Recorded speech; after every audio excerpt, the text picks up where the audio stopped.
This presentation provides a brief overview of the code plugin for Canvas for teaching and assessment of programming.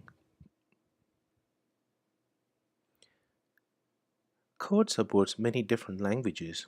Currently, it supports C++ and Java, with the ability to add additional languages in the future.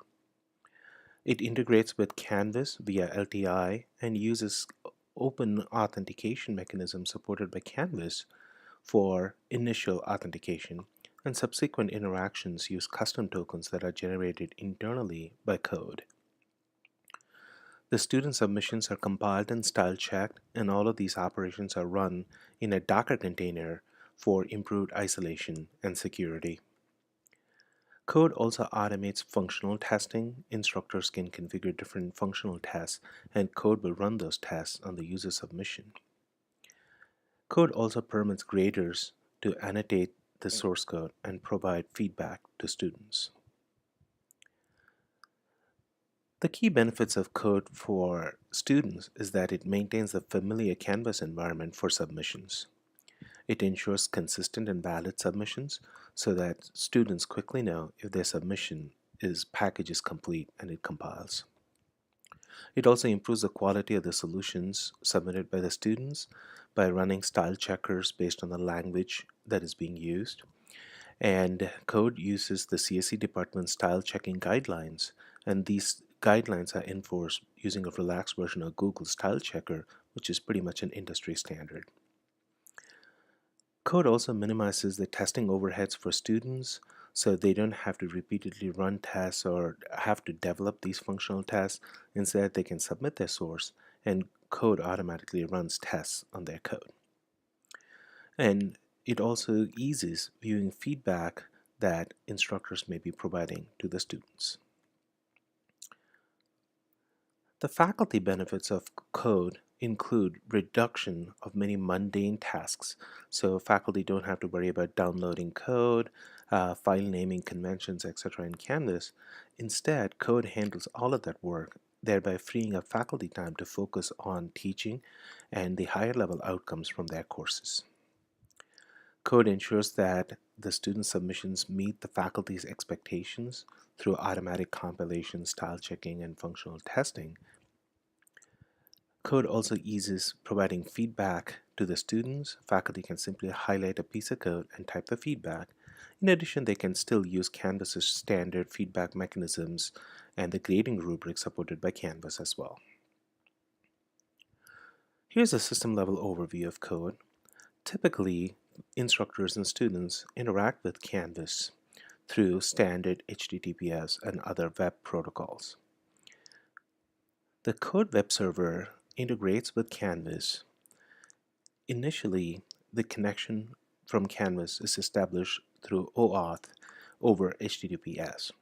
Once the user session has been validated, subsequent interactions with the code server happen over HTTPS for setting up assignments, submitting solutions, and for grading. In the back, the code server has a database that maintains metadata on the submissions and information on the different assignments and test cases configured by the instructor. All of these submissions and files are stored on an independent file storage, and these components are independent in the sense that they can be migrated to different servers or possibly even migrated onto the cloud. All of the grading operations are performed on a Docker swarm. The Docker containers are used to improve isolation, thereby increasing security, and the Docker containers are used for compiling, style checking, and running functional tests on the user-submitted code. The Docker swarm is managed by a Docker server, and the code server interacts with the Docker server over Secure Shell Protocol. All of the results from grading are submitted back to the code server over HTTPS using RESTful protocols.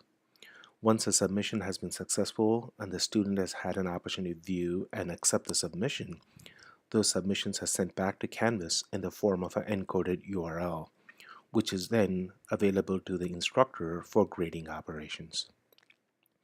Note that all of the core grading systems are internal servers, and they're accessible only from Miami's network over SSH, and they're not accessible from externally or over HTTPS protocol. Code has been designed to keep security and privacy as the top priority. All interactions with code are performed over HTTPS. This also includes any RESTful calls coming from the backend grader. And for these RESTful calls, we use a randomly generated API token for authentication. All of the interactions with the code server are logged, so all of these operations can be tracked. The design and implementation of code focuses on security and privacy. Code does not request any special authentication or authorization tokens from Canvas because it does not submit any grades back to Canvas. The grade submission is still through Canvas, and thereby any issues with code will not affect the grades and submissions on Canvas. Code only uses the publicly available LTF values. This basically includes the user ID, the user's email address, and so on. And it only uses that information, and no other extra information is stored by the code plugin. Code uses OAuth, and the initial handshake session is established through Canvas. The tokens expire after 15 minutes of inactivity. In addition, code also uses additional session tokens that are tied to the IP address, and this is the tying to IP address also minimizes cross-site attacks that are possible in case the cookies are stolen. Code uses all of the database operation that code uses follow Laravel's Eloquent API. The API essentially encodes all of the inputs and sanitizes the inputs, thereby avoiding any SQL injection attacks. Furthermore, code maintains like a per course set of tables, so issues with one course will not spill over to other courses in the database. All of the grading operations by code is performed in a Docker container, and the Docker container ensures full isolation of the user program. Even inside the container, code uses a regular non-root user profile, and currently we do not know of any means that the user can escalate the privilege inside the container. All of these backend servers are maintained within Miami's network and are only accessible via SSH. And all of these SSH operations use certificates and don't rely on passwords. Integrating or using code plugin is relatively straightforward. There are two steps here. First one is an administrative setup where an administrator has to set up code in the canvas, and essentially the key thing to set up is the shared secret that is used for the initial OAuth authentication between canvas and code. Next, an instructor can set up code for an assignment, and the setup is pretty standard where the instructor essentially chooses to use a website URL, and that's the only option that the instructor needs to enable in order to be able to use code. So here are some of the different ways where we have some contingency plans in case of issues with code. Of course, the first and the most straightforward one is the instructor can disable code for a given assignment and revert to a standard Canvas submission. In case there are any submissions already done by the students, they can be obtained offline. CCIT manages the code server, and they can shut down some or all parts of the code system. The web server runs on a virtual machine and can be easily shut down. You can shut down the code database in case it's running on a different VM. That's also possible. We can shut down any of the storage systems used by code. And of course, we can also shut down the physical backend grading servers and the Docker swarm that code uses. Last but not the least, at the top level, Miami IT can remove or disable the code plugin completely as well. So there are different levels where we can fall back or have contingency plans in case there are issues with the plugin. In terms of sustainability, currently the traffic expected into the code plugin is pretty light, but we do expect some bursty traffic because most students are going to start submitting their homework just a few hours before it's due, and this is a pretty standard pattern for almost all homework on Miami campus. The grading time is reasonably short, maybe about 5 to 30 seconds approximately, depending on the number of tests that have been configured. The grading servers can run 16 Docker containers in parallel, so we can grade batches of 16 submissions at the same time. So we should be able to handle some of the peak volumes that we anticipate. Um, CCIT currently has plenty of storage space, so we're not worried about storage, but in case we need to, we could always move it out onto a different storage or even Amazon S3 in case the need arises. In case there is a significant growth in demand for code, we can work with CCIT to increase capacity in terms of CPU or memory. And of course, there's the option to apply for Miami's competitive tech fee to acquire extra hardware if that is needed for the backend grading servers and such. And of course, the long-term plan is also to apply for NSF funding to support hardware research or any other resources that might be needed to support code. Here is a brief demonstration of using the code plugin both from an instructor and a student's perspective. An instructor normally sets up the homework assignments through Canvas, and the process of that is still the same. Except they have one extra step here. When they try to set up or submit solutions, they have a tab to upload some of their stuff via code. And this tab for instructors gives them options to set up different information regarding their assignment and also set up test cases for each one of their submissions.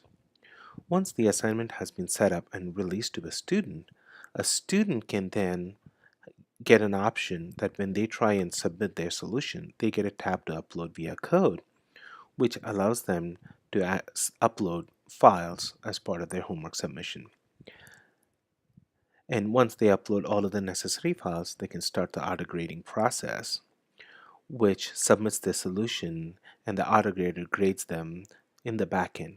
And this web page periodically refreshes, showing them the status of their submission. Here the submission was completed and the grading completed in about 4 seconds. Students can see any compiler messages, any style errors that were there in their program.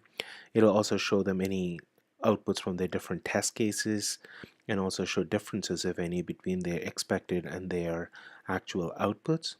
And of course shows them all of the files that they have uploaded. And the students have the option to accept a submission or start a new submission in case they need to fix errors. Once the student accepts a submission, a special encoded URL is sent back to Canvas for the final submission process, and the assignment is submitted. Once an assignment has been submitted, instructors can now go and grade their submissions using the traditional process via SpeedGrader. So when they log into SpeedGrader, they will see all of the submissions for the different students. So in this case, let's go to the test student for which we made a submission.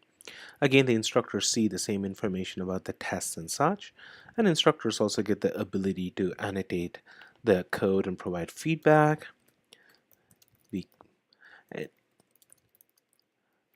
And once they have the feedback provided, they can also use pre-set up notes for providing feedback. That makes the feedback process much easier. Once the feedback has been set up and the assignment is unmuted, students will be able to see that feedback by going into their submission details or going into their grades and looking at the feedback, and they'll be able to see all of the feedback that the instructor has provided for this homework. And of course, any feedback that is provided by the instructor as part of comments will also show up here. This is how we expect code to be used by both students and instructors. In summary, code is designed to facilitate teaching and learning. It is being designed and developed with a security-first approach, and it is designed to be easy to deploy, administer, and use. Thank you for watching this presentation.